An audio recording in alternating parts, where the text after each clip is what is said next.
Shalom semuanya. Puji Tuhan, hari ini kita berkumpul bersama di dalam ibadah minggu. Puji Tuhan, Tuhan sudah jaga kita, pelihara, lindungi kita semua dari hari Senin mulai minggu sampai hari ini. Puji Tuhan semua karena kebaikannya kita semua masih bisa menikmati nafas kehidupan yang begitu berkelimpahan. Maka mari sebelum kita masuk dalam perenungan firman bersama dan mendengarkan apa yang dikehendaki Tuhan untuk dinyatakan, mari kita siap hati, kita teduh dalam doa, dan biar kita undang Roh Kudus masuk berkuasa dalam hati dan pikiran kita, biar apa yang terjadi hari ini, yaitu penaburan firman bagi kita masing-masing, bisa bertumbuh indah, menghasilkan buah-buah roh yang dikehendaki Bapa. Mari kita berdoa. Allah Bapa kami yang ada di surga, kami bersyukur di hadapan-Mu pada saat ini. Kami kembali masuk di dalam hadirat-Mu, semua karena kasih-Mu, oleh karena kemurahan hati-Mu kami masih bisa ada sampai saat ini. Dan Tuhan, pada saat ini kami masuk dalam hadirat-Mu untuk persiapan kami dalam akan melalui perenungan firman-Mu Bapa, firman-Mu yang kudus, firman-Mu yang berkuasa, yang ya dan amin. Walaupun dalam pikiran manusia Engkau lalai dalam menyelesaikannya, tetapi kami hanya manusia saja, kami tidak punya kuasa, dan rencana-Mu malahan lebih sempurna dari apapun juga, asal kami pun tetap setia. Dan Bapa, inilah kami sebagaimana kami ada, siap untuk masuk di dalam firman-Mu. Di dalam saat teduh bersama ini kami minta biar Roh Kudus pun masuk di dalam kami, berkuasa dalam telinga apa yang kami dengar Tuhan, biar semuanya dalam tuntunan Roh Kudus, agar pelajaran daripada renungan firman hari ini bukan kami jadikan hanya mendengar saja, tetapi melakukan dalam kehidupan kami. Terima kasih Bapa, Tuhan tolong jaga setiap kami, Tuhan Yesus Kristus berkati, biar hari ini perenungan menjadi berkat bagi kami semua dalam menjalani pergumulan apapun juga, maupun hari demi hari kami. Terima kasih Tuhan, hanya dalam nama-Mu, dalam nama Yesus Kristus kami berdoa. Kepada Bapa yang ada di surga kami berserah. Haleluya. Amin. Puji Tuhan untuk firman hari ini yang terdapat di dalam kitab 1 Samuel pasal 5, di dalam ayatnya yang pertama sampai pasal 7 ayatnya yang ke-14. 1 Samuel pasal 5 ayat 1 sampai pasal 7 ayat 14. Puji Tuhan untuk firman hari ini, walaupun sampai 3 pasal tetapi memberikan pesan yang sangat jelas bahwa kuasa Tuhan tidak pernah berubah dari dulu, sekarang, sampai selama-lamanya.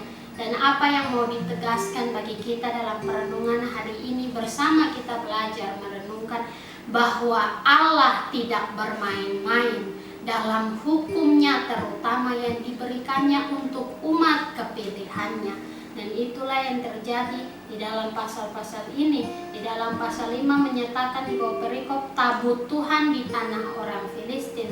Sedangkan dalam pasal sebelumnya, pasal 4 menyatakan tabut Tuhan dirampas. Dan dari pasal 4 itu saja pun ayat-ayatnya yang pertama, di dalam ayat 2, orang Filistin mengatur barisannya berhadapan dengan orang Israel. Ketika pertempuran menghebat, terpukullah kalah orang Israel oleh orang Filistin. Sampai di ayat 3 pun, ketika tentara itu kembali ke perkemahan, berkatalah para tua-tua Israel, mengapa Tuhan membuat kita terpukul kalah oleh orang Filistin pada hari ini? Marilah kita mengambil dari Silo tabut perjanjian Tuhan, supaya ia datang ke tengah-tengah kita dan melepaskan kita dari tangan musuh kita. Dan memang itu hal yang mulia, tetapi apakah benar itu yang dikehendaki Allah? Apakah itu yang diperintahkannya untuk dilakukan? Maka pada akhirnya mereka mengalami kekalahan yang lebih hancur lagi.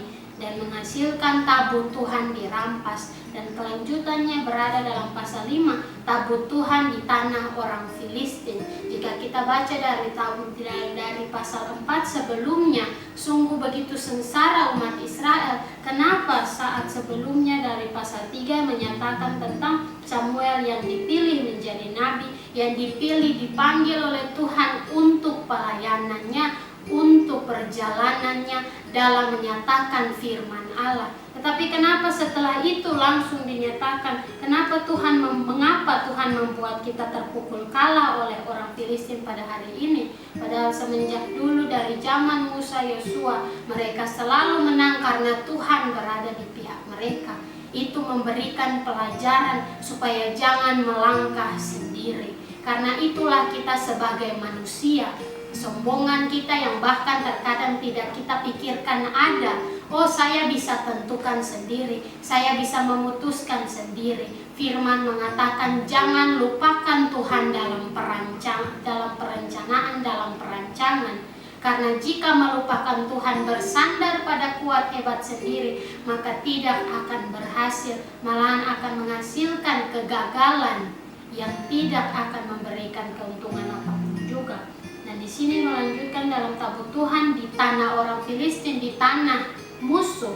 Sesudah orang Filistin merampas tabut Allah yang di dalamnya berisikan tentang hukum Allah, berisikan apa yang Allah izinkan kuasanya dinyatakan di dalam dunia ini, maka mereka membawanya dari Ebenezer ke Asdod. Orang Filistin mengambil tabut Allah itu, dibawanya masuk ke kuil Dagon dan diletakkannya di sisi Dagon, Allah buatan mereka. Berhala mereka yang mereka sembah, yang mereka percaya itulah yang berkuasa. Tetapi selanjutnya ayat 3, ketika orang-orang Asdod bangun pagi-pagi pada keesokan harinya, tampaklah Dagon terjatuh dengan mukanya ke tanah di hadapan tabut Tuhan. Dan jelas sekali bahwa Dagon pun tidak punya kuasa, tidak berhak untuk berada di samping tabut Allah, singgasana yang maha kuasa pencipta semesta bumi ini. Maka daripada ayat 3 ini mengajarkan kepada kita semua bahwa Dagon ini menyatakan tentang yang tidak layak, yang tidak berkuasa. Karena Allah kita adalah Allah yang maha kuasa, Allah yang bisa segalanya, karena ialah pencipta. Dan itulah yang hendak diingatkan untuk kita semua. Mereka mengambil Dagon dan mengembalikannya ke tempatnya. Itu pun menjadi suatu perkataan bahwa Allah mereka sendiri pun tidak bisa menyelamatkan apa yang menjadi bentuknya di dalam dunia. Tetapi dalam ayat 4 selanjutnya, tetapi ketika keesokan harinya mereka bangun pagi-pagi, tampaklah Dagon terjatuh dengan mukanya ke tanah di hadapan tabut Tuhan. Tetapi kepala Dagon dan kedua belah tangannya terpenggal dan terpelanting ke ambang pintu. Hanya badan Dagon itu yang masih tinggal saja. Maka apa yang dia punya sebelumnya, bentuk itu dihancurkan oleh kuasa Allah, karena dia tidak ada punya kuasa. Dia tidak tahu apapun juga, dia tidak punya kuasa apapun juga, dan dia pun tidak bisa tinggal di satu tempat itu. Dan itu berbanding dengan Allah yang hidup, Allah yang maha kuasa, Allah yang maha tahu, Allah yang maha ada dalam segala sepanjang masa. Dan disitulah bersambung dengan pesan dari pasal 4, jangan berjalan sendiri, jangan pikir oh ini lebih baik, jangan berpikir saya bikin ini saja lebih enak. Karena dengan demikian sama saja kita sudah masuk dalam apa yang musuh taruh jadi perangkap bagi kita. Apa yang iblis mau kita lakukan, yaitu menyimpang dari jalan Tuhan, berpikir kita bisa sendiri. Sedangkan apa yang terjadi di Asdod ini tentang Dagon, mengatakan tentang pikiran kita yang kita pikir bisa sama dengan kuasa Allah. Pasti Allah juga mau, pasti Tuhan juga izinkan ini terjadi. Tetapi apakah benar-benar itu yang dikehendaki oleh Tuhan Allah kita? Allah kita hidup, ia bukan Allah seperti Dagon yang patung ini saja, tetapi ia Allah yang ada, dan ia rindu anak-anaknya berada dalam hadiratnya selalu. Dan selanjutnya di dalam ayat 5, Itulah sebabnya para imam Dagon dan semua orang yang masuk ke dalam kuil Dagon tidak menginjak ambang pintu rumah Dagon yang di Asdod sampai hari ini. Karena tidak mungkin mereka lah yang melakukan demikian kepada Allah yang mereka buat dengan tangan mereka. Tetapi mereka tahu ada tabut Allah yang maha kudus, Allah umat Israel, yang sudah dinyatakan kuasanya. Ialah yang menyatakan kuasanya, kekuatannya lewat perjalanan umat Israel sepanjang masa itu. Dan selanjutnya dalam ayat 6, tangan Tuhan menekan orang-orang Asdod itu dengan berat dan ia membingungkan mereka. Ia menghajar mereka dengan borok-borok baik Asdod maupun daerahnya. Dan ini mengingatkan untuk kita semua tentang dunia sekarang ini. Walaupun kejahatan ada di mana-mana, serasa seperti tidak ada keadilan untuk orang benar, tetapi tangan Tuhan turun bekerja. Tangan Tuhan turut untuk melakukan kebaikan bagi anak-anaknya, tetapi bukan dengan cara yang kita pikirkan, apalagi yang kita anggap benar untuk diri kita sendiri, tapi menurut rencananya yang ya dan amin tepat pada waktunya. Karena di sini tangan Tuhan menekan orang-orang Asdod itu dengan berat. Dengan tangannya saja ia menekan orang-orang Asdod ini sudah sangat kesusahan, karena mereka tahu mereka bukan menghadapi darah dan daging manusia secara langsung yang bisa mereka kalahkan, tetapi Allah yang maha kuasa. Ketika dilihat orang-orang Asdod bahwa demikian halnya, berkatalah mereka, tabut Allah Israel tidak boleh tinggal pada kita, sebab tangannya keras melawan kita dan melawan Dagon Allah kita. Dan kata ini mengingatkan untuk kita semua, tangannya keras melawan musuh, tetapi lemah lembut terhadap anak-anaknya. Tangannya keras melawan pengkhianat, tetapi sayang dan mengasihi mereka yang tetap setia. Tangannya menutup jalan mereka yang membantah perintahnya, tetapi membuka pintu bagi mereka yang tetap bersandar dalam firman-Nya, yang tetap beriman walaupun seperti terlihat tidak ada perubahan. Dan itulah yang menjadi pelajaran bagi kita. Yang pertama dinyatakan dalam Amsal pasal 1 ayat 7, permulaan pengetahuan adalah takut akan Tuhan, supaya kita belajar hormat kepadanya, supaya jangan kita melupakan Ia Allah kita manusia saja, tetapi kita menjadi salah satu dalam umat kepilihannya, supaya kita menerima upah daripada janjinya saat kita tetap setia kerjakan keselamatan sampai pada akhirnya. Dan itulah yang diingatkan untuk kita semua juga berlanjut dalam ayat 8. Sebab itu mereka memanggil berkumpul kepadanya semua raja kota orang Filistin dan berkata, apakah yang akan kita lakukan dengan tabut Allah Israel itu? Lalu kata mereka, tabut Allah Israel harus dipindahkan ke Gad. Jadi mereka memindahkan tabut Allah Israel itu ke sana. Tetapi setelah mereka memindahkannya, maka tangan Tuhan mendatangkan kegemparan yang sangat besar atas kota itu. Ia menghajar orang-orang kota itu, anak-anak dan orang dewasa, sehingga timbul borok-borok pada mereka. Lalu mereka mengantarkan tabut Allah itu ke Ekron. Tapi sampai di Ekron pun berteriaklah orang Ekron itu demikian, mereka memindahkan tabut Allah Israel itu kepada kita untuk mematikan kita dan bangsa kita. Dan itulah yang menjadi peringatan bahwa hukum Allah yang diremehkan bangsa-bangsa ini saat ada pada mereka, Allah yang turun tangan menyatakan kuasanya, bahwa Ia tidak bermain-main dan Ia tidak akan pernah mentoleransi yang mempermainkannya pun, yang setengah hati, yang sudah dinyatakan dalam firman, suam-suam kuku dalam segala sesuatu itu Allah Maha Tahu, bahkan sampai ke dalaman hati kita pun. Dan dalam ayat 11, sebab itu mereka memanggil berkumpul semua raja kota orang Filistin itu dan berkata, antarkanlah tabut Allah Israel itu, biarlah itu kembali ke tempatnya, supaya jangan dimatikannya kita dan bangsa kita. Sebab di seluruh kota itu ada kegemparan maut. Tangan Allah menekan orang-orang di sana dengan sangat berat. Orang-orang yang tidak mati dihajar dengan borok-borok sehingga teriakan kota itu naik ke langit. Kesengsaraan yang dialami oleh umat Israel karena kekalahan mereka, mereka pun yang berteriak dalam sengsara kesedihan sekarang sudah diberikan kepada orang Filistin tanah musuh, di mana mereka yang menganggap remeh, mereka yang menganggap hina, bahkan mengejek apa yang menjadi hukum Allah ini, menganggap suatu kemenangan mereka bisa mendapatkannya. Mereka menaklukkan Allah umat Israel yang padahal sebelumnya mereka sendiri mengatakan di dalam ayat 8 pasal 4 1 Samuel mengatakan, celakalah kita, siapakah yang menolong kita dari tangan Allah yang maha dahsyat ini? Inilah juga Allah yang telah menghajar orang Mesir dengan berbagai-bagai pula di padang gurun. Kenapa hendak diingatkan untuk kita dari pasal 5 ini? Ketakutan orang Filistin yang musuh daripada umat Israel, yang dengan kuasa Tuhan mengizinkan umat Israel mengalahkan mereka, tetapi kali ini mereka dikalahkan. Umat Israel dikalahkan oleh orang Filistin, namun orang Filistin pun mengetahui tentang kuasa kekuatan Allah.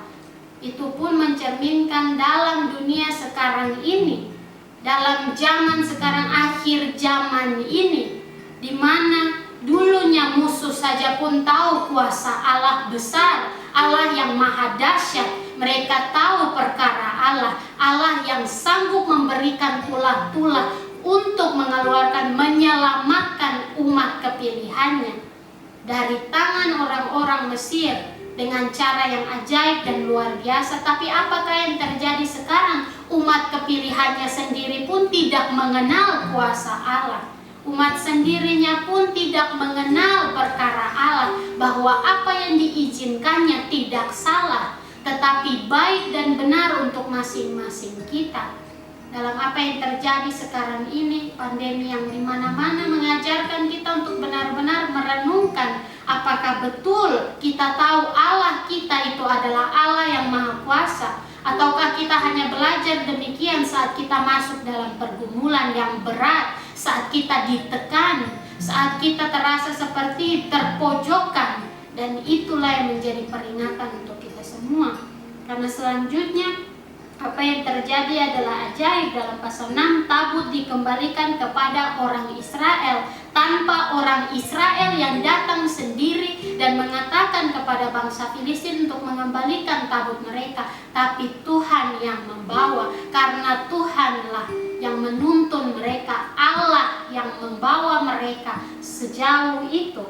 Setelah 7 bulan lamanya tabut Tuhan itu ada di daerah orang Filistin. Maka orang Filistin itu memanggil para imam dan para petenung, lalu berkata kepada mereka, apakah yang harus kami lakukan dengan tabut Tuhan itu? Beritahukanlah kepada kami bagaimana kami harus mengantarkannya kembali ke tempatnya. Lalu kata mereka, apabila kamu mengantarkan tabut Allah Israel itu, maka janganlah kamu mengantarkannya dengan tangan hampa, melainkan haruslah kamu membayar tebusan salah kepadanya, maka kamu akan menjadi sembuh dan kamu akan mengetahui mengapa tangannya tidak undur daripadamu. Dan demikian pun diajarkan untuk kita, bukan menjadi anak-anak gampang, tetapi menjadi anak-anak yang diajar, bahkan dihajar saat kita menyimpang, karena Bapa mengasihi masing-masing kita. Dan yang dikehendaki Tuhan Yesus bukanlah untuk semua binasa, melainkan semua diselamatkan. Tetapi itulah yang sulit, karena seperti yang terjadi untuk umat Israel berkali-kali dalam perjanjian lama, mereka sudah mengatakan mereka akan berbalik, mereka akan bertobat, tetapi pada akhirnya mereka kembali mengikuti lagi apa yang tidak dikehendaki Tuhan. Mereka melanggar hukum Allah. Nah, selanjutnya di sini dikatakan di dalam ayat 4, sesudah itu bertanyalah mereka, apakah tebusan salah yang harus kami bayar kepadanya? Jawab mereka, menurut jumlah raja-raja kota orang Filistin, 5 borok emas dan 5 tikus emas. Sebab tulah yang sama menimpa kamu sekalian dan raja-raja kotamu.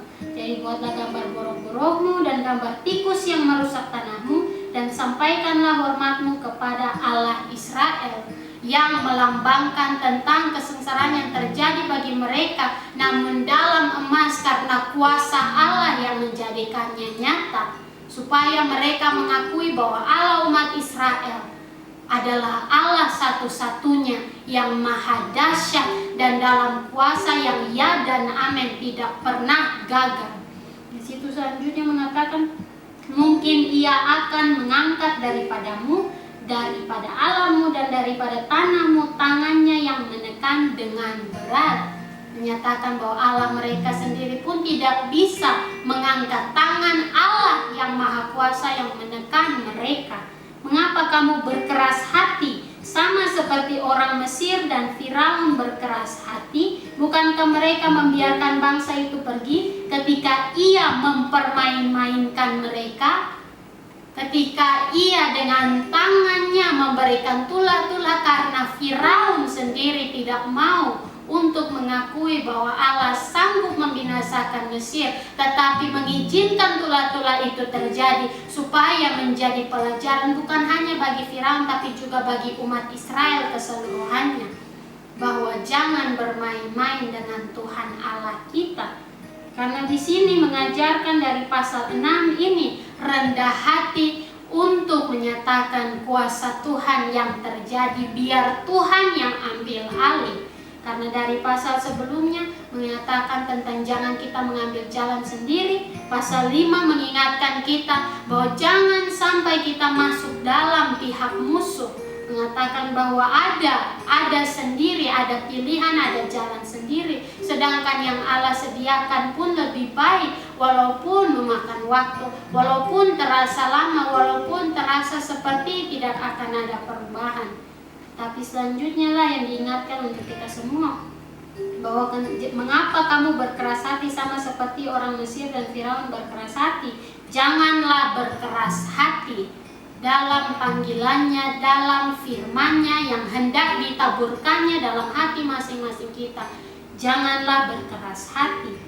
Dan di situ pun mengingatkan kita tentang apa yang tertulis dalam Kisah Para Rasul, mengingatkan untuk kita semua bahwa jangan berkeras hati dalam ayat 18 sampai pada ayat 21. Tetapi dengan jalan demikian Allah telah menggenapi apa yang telah difirmankannya dahulu dengan perantara nabi-nabinya, yaitu bahwa Mesias yang diutusnya harus menderita. Karena itu sadarlah dan bertobatlah, supaya dosamu dihapuskan, agar Tuhan mendatangkan waktu kelegaan dan mengutus Yesus yang dari semula diuntukkan bagimu sebagai Kristus, sebagai juru selamat.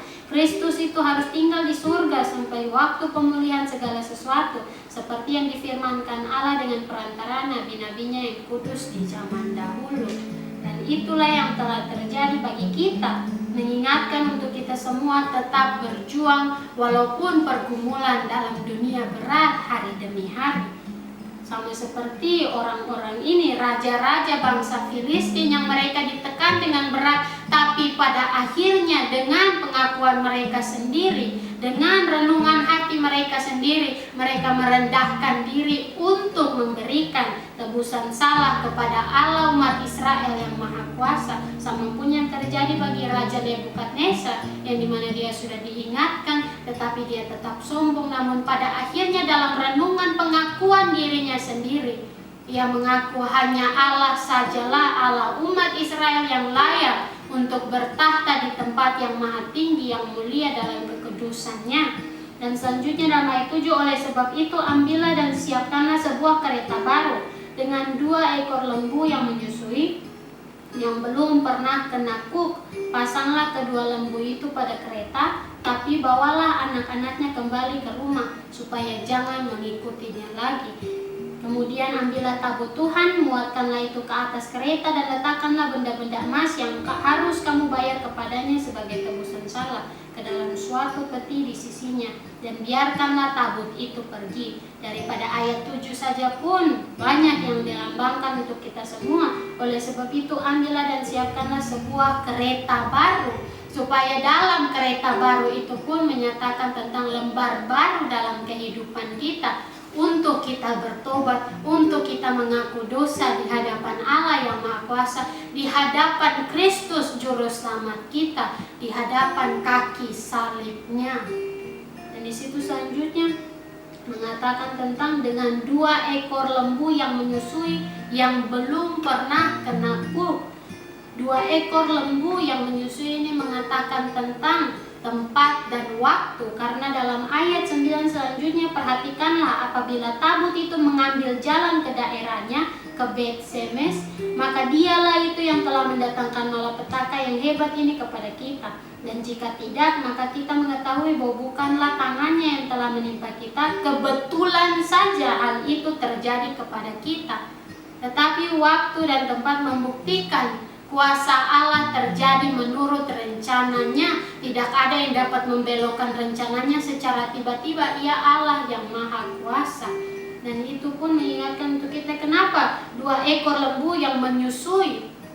Karena di situ pun memberikan kita pelajaran, memberikan kita nutrisi dalam apa yang Tuhan izinkan dinyatakan dalam firman, makanan rohani, nutrisi surgawi bagi jiwa bahkan hati kita dalam kehidupan hari demi hari, di dalam waktu yang kita lalui, tempat yang kita tempati pun, semua dan segala sesuatu hal yang kita terjadi bagi kita semua, itu mengingatkan bahwa kuasa Tuhan tetap menyertai, menjaga, melindungi, bahkan juga tetap Ia turun tangan bagi yang juga tetap setia kepadanya, bagi yang tetap taat mengikuti perintahnya, tulus dalam tetap menyatakan firman-Nya, dalam tetap melakukan firman-Nya, dan setia dalam hari demi hari dengan waktu yang tetap berlalu. Itulah kenapa kembali mengingatkan kita di dalam Kisah Para Rasul tadi, yang mengingatkan untuk kita semua ayat 20, Kisah Para Rasul pasal 3 ayat 20,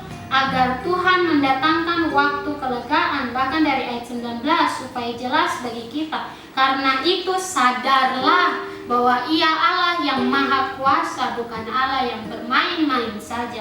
Dan bertobatlah supaya jangan dosa itu dipertanggungjawabkan pada akhirnya di hadapan hakim yang adil dan benar saat semuanya sudah terlambat, saat waktunya sudah terlambat dan tidak ada lagi tempat untuk membangun apa yang Tuhan izinkan untuk kita membangun selagi masih ada waktu saat ini.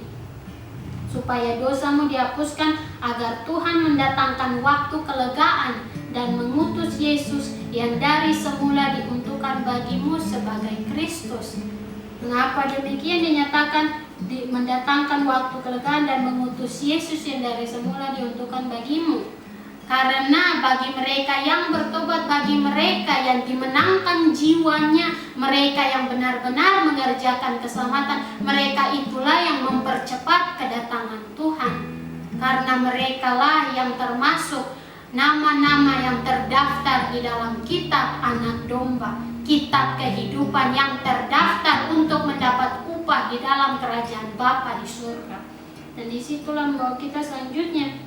Demikianlah diperbuat orang-orang itu. Mereka mengambil 2 ekor lembu yang menyusui, dipasangnya pada kereta, tetapi anak-anaknya ditahan di rumah. Mengapakah anak-anaknya ini dibawa kembali ke rumah? Supaya jangan mengikutinya lagi, supaya anak-anaknya itu melatih diri untuk dalam waktu dan tempat yang akan terjadi lagi dalam pergumulan-pergumulan selanjutnya, bahwa kehendak Tuhan pasti baik untuk kita. Walaupun terlihat susah, pasti dalam melalui pergumulan pasti ada terasa berat, melalui apa yang terjadi, memikul kuk yang Tuhan berikan. Tetapi itu semua menjadi pelatihan dalam kehidupan kita sebagai anak-anak Tuhan, sebagai anak-anak Allah, ahli waris kerajaan surga. Dan apa yang terjadi? Mereka meletakkan tabut Tuhan ke atas kereta, juga peti berisi tikus-tikus emas dan gambar benjol-benjol mereka. Lembu-lembu itu langsung mengikuti jalan yang ke Bet-Semes melalui satu jalan raya sambil menguak dengan tidak menyimpang ke kanan atau ke kiri. Sedang raja-raja kota orang Filistin itu berjalan di belakangnya sampai ke daerah Bet-Semes. Dan jelas, lembu-lembu itu langsung mengikuti jalan yang ke Bet-Semes melalui satu jalan raya sambil menguak dengan tidak menyimpang ke kanan atau ke kiri, menyatakan tentang sama pun ada tertulis di dalam Kisah Para Rasul pasal 4 ayat 12, dan keselamatan tidak ada di dalam siapapun juga selain di dalam Dia. Sebab di bawah kolong langit ini tidak ada nama lain yang diberikan kepada manusia yang olehnya kita dapat diselamatkan. Ia adalah pintu, Ia adalah jalan, Ia adalah terang, Yesus Kristus Tuhan dan Juru Selamat kita. Satu saja, tidak ada yang lain.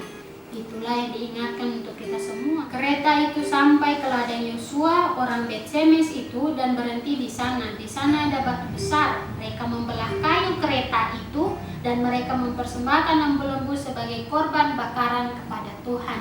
Dalam telah melalui pergumulan, syukur hanya kepada Allah yang ada di surga, Bapa kita yang tetap setia, Tuhan dan Juru Selamat, atas waktu dan tempat yang direncanakannya, yang disiapkannya, yang pada awalnya kita tidak mengerti, tapi saat melalui, saat mengikuti dengan taat, walaupun tidak tahu apa yang akan terjadi nanti, kita melihat ternyata benar Tuhan sudah siapkan indah untuk kita. Pergumulan ini tidak sia-sia karena Tuhanlah yang menyediakan jawaban dan memberikannya tepat pada waktunya.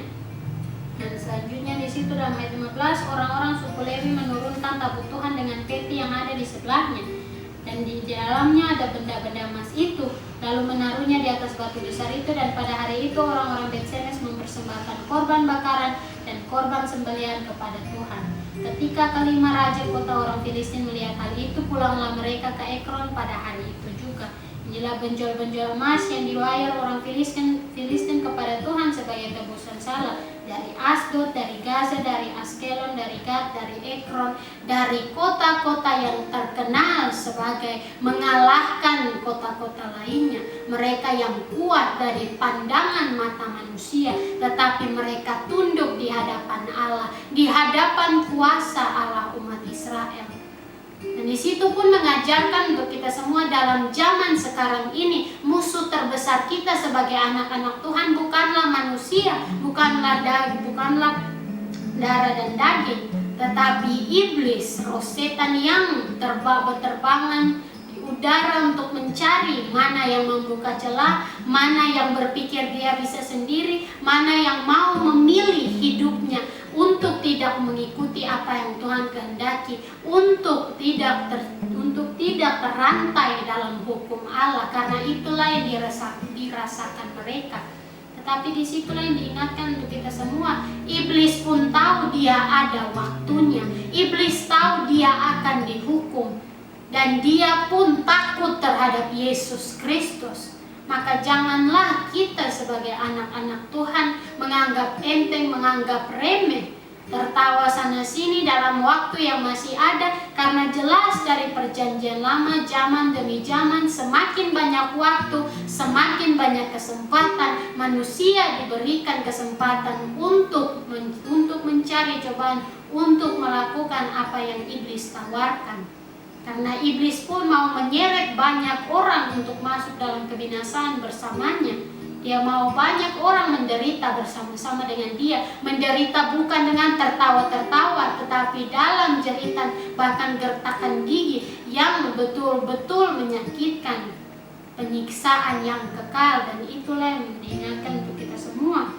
Lagi tikus-tikus emas menurut jumlah segala kota orang Filistin, kepunyaan kelima raja kota itu, baik kota-kota yang berkubu maupun dusun-dusun sekitarnya. Dan batu besar yang di atasnya diletakkan mereka tabut Tuhan di ladang Yosua orang Bet-Semes itu adalah saksi sampai hari ini. Apakah artinya ini saksi sampai hari ini?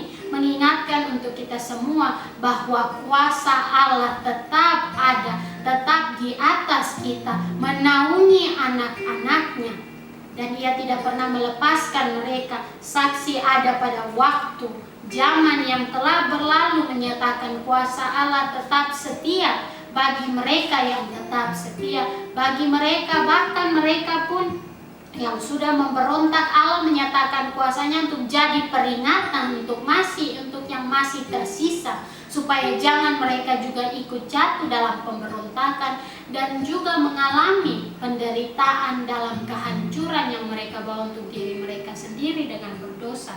Dan Ia membunuh beberapa orang Bet-Semes karena mereka melihat ke dalam tabut Tuhan. Dan ini saja pun mengingatkan kembali kepada kita dari ayat 15 tadi, orang-orang suku Lewi menurunkan tabut Tuhan dengan peti, karena orang-orang suku Lewi lah yang telah ditugaskan oleh Allah untuk dapat memikul tabut Allah itu. Tetapi di sini Tuhan membunuh beberapa orang Bet-Semes karena mereka melihat ke dalam tabut Tuhan. kembali mengingatkan kita tentang yang tadi dari pelajaran pasal 4, melakukan apa yang tidak Tuhan izinkan, melanggar hukum Allah. Dan itu pun bukan hanya tentang yang terjadi tentang membunuh saja, tetapi ini melihat ke dalam tabut Tuhan. Itu sama pun dengan apa yang dinyatakan dalam firman, menjadi pendengar tetapi bukan pelaku. Mendengar apa yang Tuhan nyatakan, apa yang Tuhan firmankan, tetapi tidak melakukan. Ditabur benih firman tetapi sampai di tanah yang berbatu, tanah yang penuh dengan duri-duri, tanah yang kering, atau tanah di pinggir jalan, bukan tanah yang baik yang siap untuk menerima benih firman itu agar bertumbuh dengan indah. Dan itu yang diingatkan untuk kita, rakyat itu berkabung karena Tuhan telah menghajar mereka dengan dahsyatnya. Dan sekarang zaman akhir ini pun Tuhan sedang menghajar dengan dahsyat supaya anak-anaknya berbalik. Mereka yang sudah terlena dengan kesenangan dunia, supaya mereka sadar bahwa dunia ini tidak ada untuk selamanya. Dan di situ selanjutnya orang-orang Bet-Semes berkata, siapakah yang tahan berdiri di hadapan Tuhan Allah yang kudus ini? Kepada siapakah ia akan berangkat meninggalkan kita? Daripada kata-kata pertama dari ayat 20 ini mengingatkan kita tentang apa yang tertulis dalam Ibrani, yang menyatakan dengan jelas bahwa tanggung jawab yang berat yang kita punya saat ini. Ibrani pasal 12 dalam ayat 18 sampai pada ayat 21.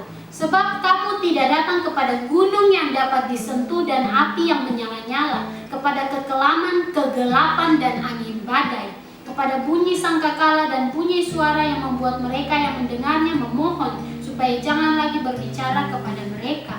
Dan di sini penting pun dikatakan kamu tidak datang, karena itu mencerminkan apa yang akan terjadi saat Tuhan Yesus yang datang dalam dunia.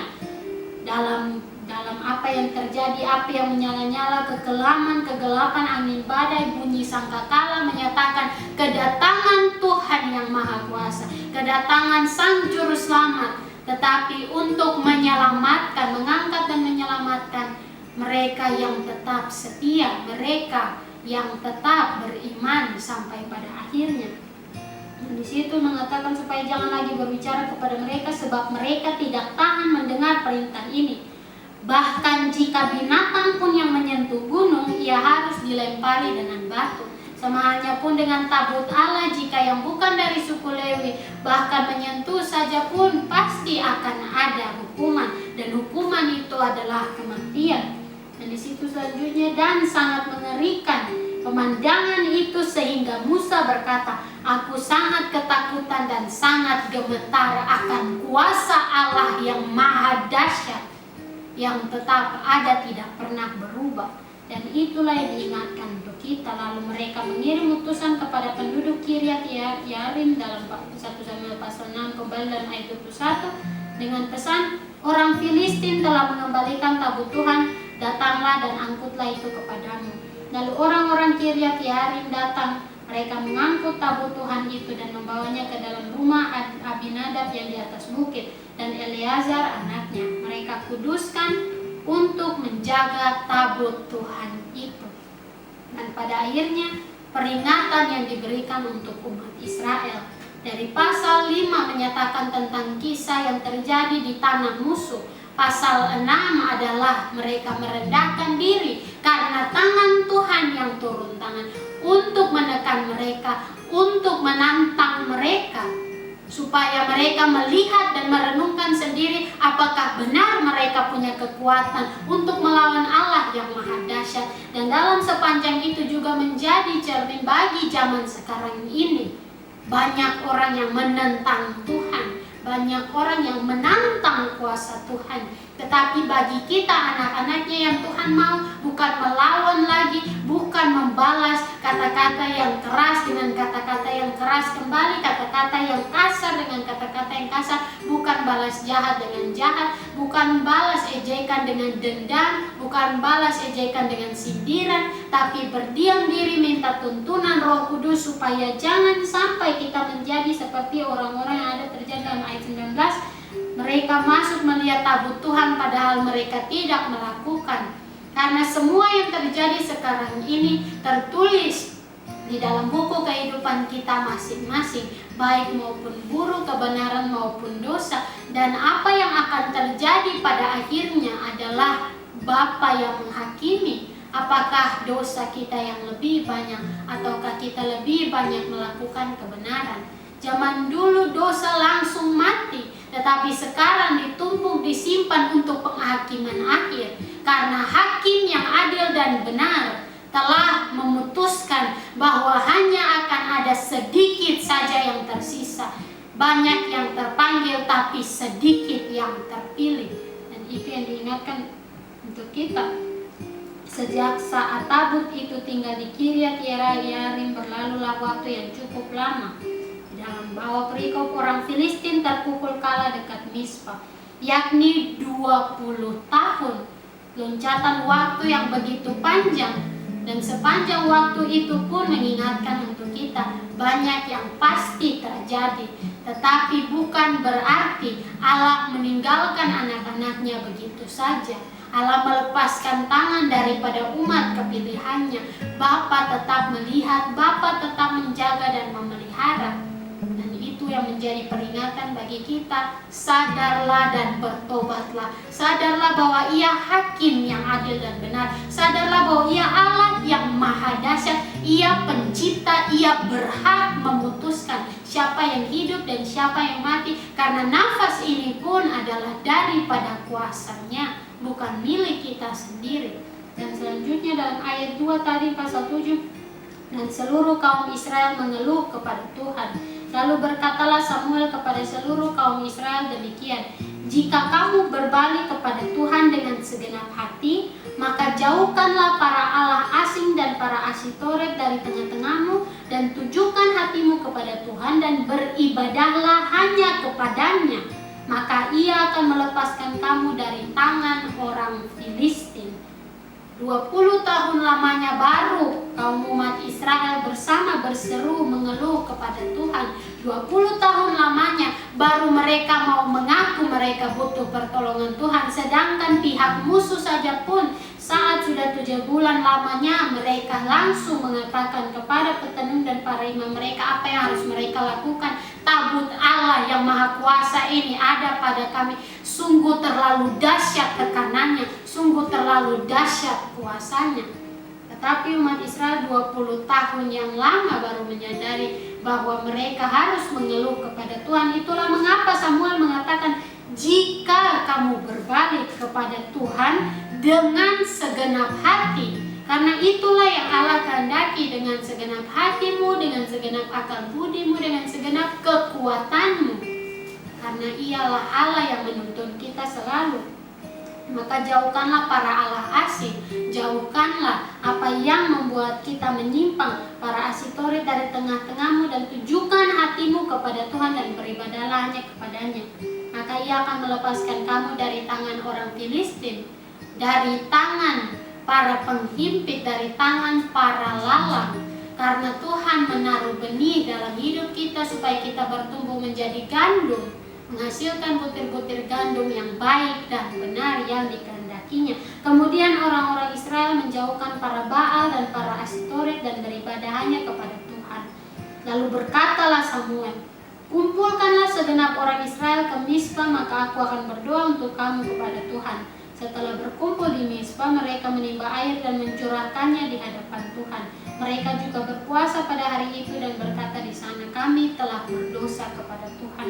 Dan ini pun juga mengingatkan untuk kita tentang apa yang tertulis di dalam kitab Ratapan pasal 3 yang menyatakan tentang suatu ratapan yang menyadari bahwa kita pun manusia, kita berdosa terhadap Allah yang Maha Kuasa.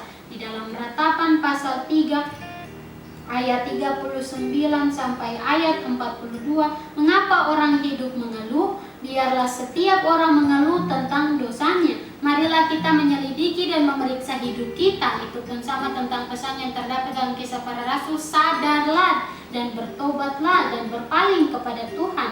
Marilah kita mengangkat hati dan tangan kita kepada Allah di surga. Kami telah mendurhaka dan memberontak, Engkau tidak mengampuni. Engkau menyelubungi dirimu dengan murka, mengejar kami dan membunuh kami tanpa belas kasihan.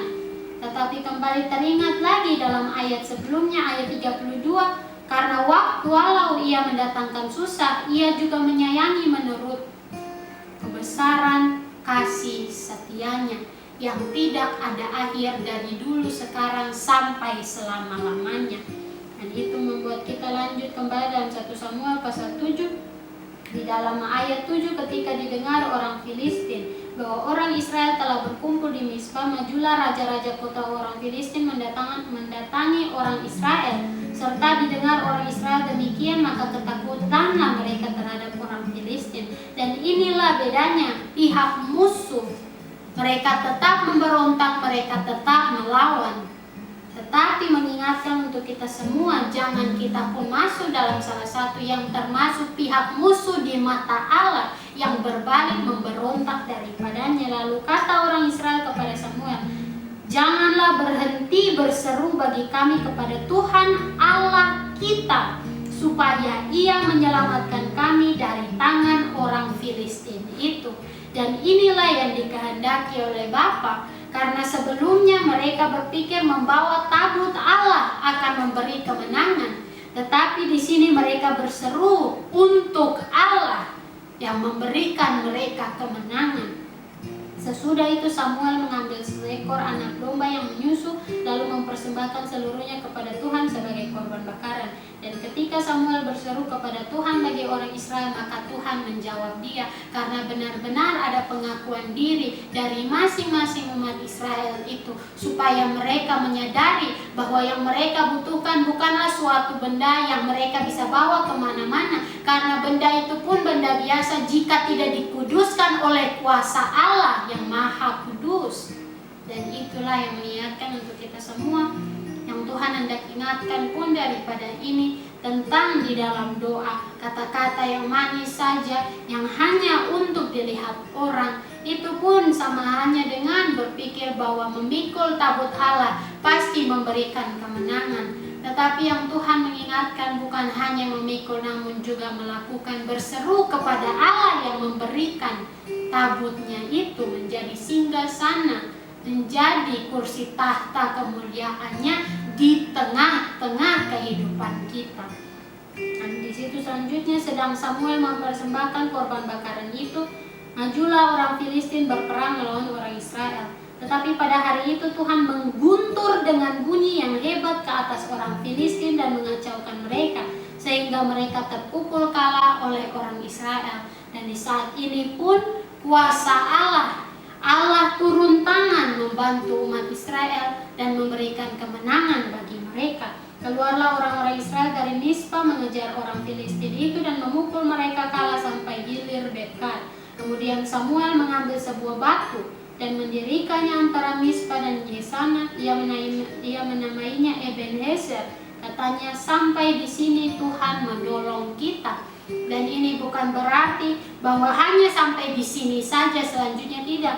Tetapi mengingatkan untuk kita semua, sudah sampai di sini Tuhan menolong kita. Walaupun lamanya kita mengalami kekalahan yang dahsyat, tetapi Tuhan menjaga dan menolong sampai detik ini, dan kuasanya nyata, tetap setia dan tetap kokoh kuat menopang anak-anak umat kepilihannya.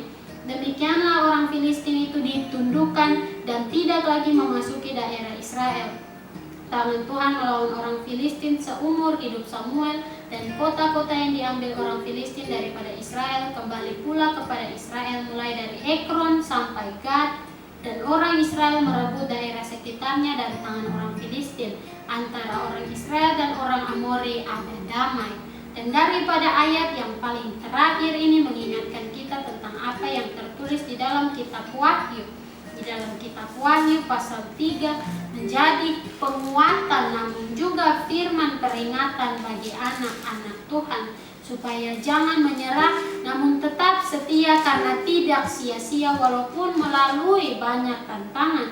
Wahyu pasal 3 di dalam ayat 9, lihatlah beberapa orang dari jemaah iblis, yaitu mereka yang menyebut dirinya orang Yahudi tetapi yang sebenarnya tidak demikian melainkan berdusta, akan kuserahkan kepadamu. Sesungguhnya aku akan menyuruh mereka datang dan tersungkur di depan kakimu dan mengaku bahwa aku mengasihi engkau, sama hal dengan apa yang terjadi dari pihak orang Filistin terhadap umat Israel. Maka dalam firman hari ini mengajarkan untuk kita, Allah kita maha dahsyat, Allah kita maha kuasa, maha tahu dan maha ada. Ia Allah yang hidup, namun juga Bapa yang setia menanti anak-anaknya untuk tetap bersandar kepadanya. Ia Tuhan Raja di atas segala raja, Gembala yang baik, namun juga anak domba yang berkorban untuk kehidupan kita.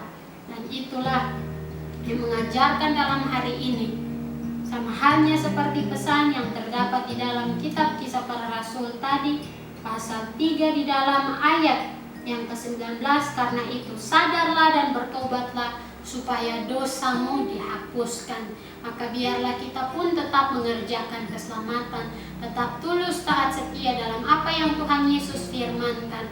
Maka kiranya dalam waktu menjelang hari Tuhan, kita bersama tetap saling menopang di dalam doa, saling menguatkan di dalam firman, namun masing-masing bertanggung jawab atas diri sendiri dalam perlombaan yang adil dan benar.